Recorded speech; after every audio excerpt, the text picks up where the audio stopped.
Okay, most of y'all should know by now that I am not the world's biggest Jameson Williams fan. Now, I need to kind of get out ahead of this. I will say Williams will be a fantastic NFL wide receiver. With Jameson Williams, probably the best deep threat wide receiver in this draft class, which we know is extremely valuable from an NFL perspective. That's why I'm honestly kind of surprised that he fell as far as he did. That's why I'm kind of surprised that the Detroit Lions got him. Now, of course, they traded up to get him, but that's besides the point. Now, with Jameson Williams, there are some red flags on his profile that I'm going to be excited to bring up. But first, let's talk about the fit from a real-life NFL perspective. Then we'll go into Dynasty. Because here with Jameson Williams, he's going to be able to play on the outside, and he is going to be that field-stretching wide receiver. He is a better version of DJ Chark. They signed DJ Chark to that one-year deal for $10 million to create separation for Amon-Ra St. Brown, to create separation for TJ Hawkinson, to allow DeAndre Swift to have more space to run in the flat.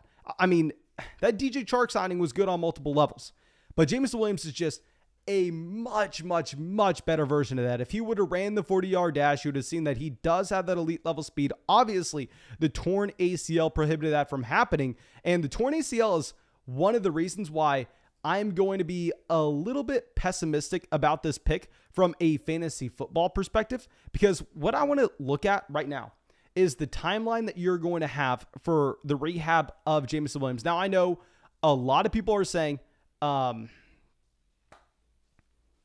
Jameson Williams is ahead of schedule. I understand that's what everybody is going based off of. But what I will say is that 9-month timetable is usually pretty damn accurate.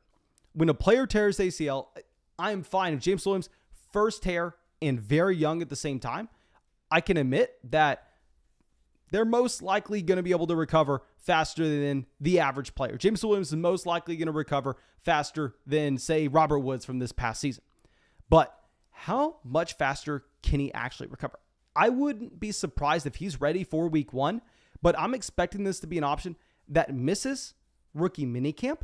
I'm expecting him to miss training camp and potentially all of the preseason. And if that happens, I'm going to be very reluctant in drafting Jameson Williams, especially knowing that this team has a lot of weapons to get the ball to. This team has an Amon-Ra St. Brown. This team has a DeAndre Swift, a TJ Hawkinson, and this will be one of the worst offenses in the NFL. That's obvious. So I was off of Williams before from a fantasy football perspective.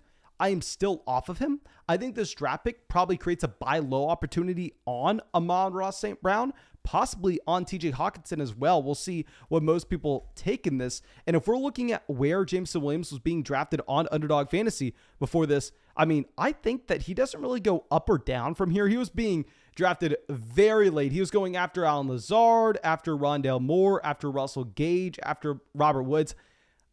And he was going right ahead of Tyler Boyd, Marquez Valdez-Scantling, Kenny Golladay, Sky Moore. Now, assuming that you end up getting a wide receiver going to Kansas City, I don't think you can move any of those options over Jameson Williams. Maybe you can. Maybe I'm just being ignorant and getting excited about the NFL draft, getting excited about these new players coming in and trying to hype up Jameson Williams more than I should be. I think it's a great fit from an NFL perspective. I think it's a horrible fit from a fantasy football perspective. And if I go over to our wide receiver prospect model, it's not going to love Jameson Williams. Now, of course, fantasy football is more than a spreadsheet. We have to give some context to the situation here. We have to look at Jameson Williams and we have to say, hell, this is a wide receiver that didn't really get to break out at Ohio State because you had Chris Olave, because you had Garrett Wilson, both on the roster there. I mean, it's really hard to get on the field if you're Jameson Williams and you're going up against that level of competition, but we can't overlook it. We can't just say, oh, well, his first and second season, they didn't happen. We have to take note that he was not able to beat out Chris Olave. We have to take note that he was not able to beat out Garrett Wilson. Now, yes, they were a little bit older, just a little bit older than Jameson Williams, but we have to take note of that. We can't completely ignore it. Now, with Jameson Williams, this is a wide receiver that scores, I believe, a 32 in our prospect model. Players that scored in that range, you have, I hate to say this, he does not play like him at all. You have Devontae Adams scoring as a 32. Okay, but let's ignore that. You have some bust on this list as well. You have Josh Doxson. You have Marquise Lee. The one player that I actually kind of like the comparison to Jameson Williams is going to be Chris Godwin. if Williams is able to translate his game to be slightly more about those intermediate routes rather than being the best deep threat in this NFL draft, I think you could be very excited here about Williams potentially having that Godwin level upside. The issue is, obviously, this is the Detroit Lions. Their quarterback is Jared Goff.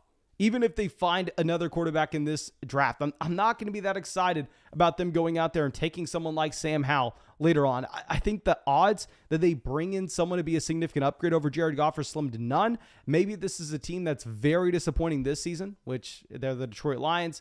It's completely possible. Maybe they are disappointing this season and they end up getting someone like CJ Stroud or Bryce Young next year. And that could be a lot more exciting for this offense based on the weapons that they currently have. And they have a good offensive line. This team with a good offensive line, a great boundary wide receiver with now Jameson Williams, a good slot wide receiver with St. Brown, a great running back DeAndre Swift, and a great tight end TJ Hawkinson. This team has all the pieces, but at the end of the day, it's the Detroit Lions. At the end of the day, it's Jared Goff at quarterback. I find it hard to buy into this offense in the slightest, but I hate to say it, maybe this is now a very appealing landing spot for a quarterback. But please let me know what you are thinking. Please go down there, drop a like on the video, subscribe to the channel. And real quick, if you have not signed up for Underdog Fantasy, go take advantage of that. They just launched that $10 million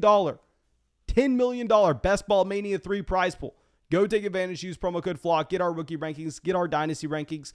Go get your deposit match dollar for dollar up to 100 with promo code FLOCK. I think that should be it. Hope I get to see you in the next live stream. We got a lot of news breaking very fast.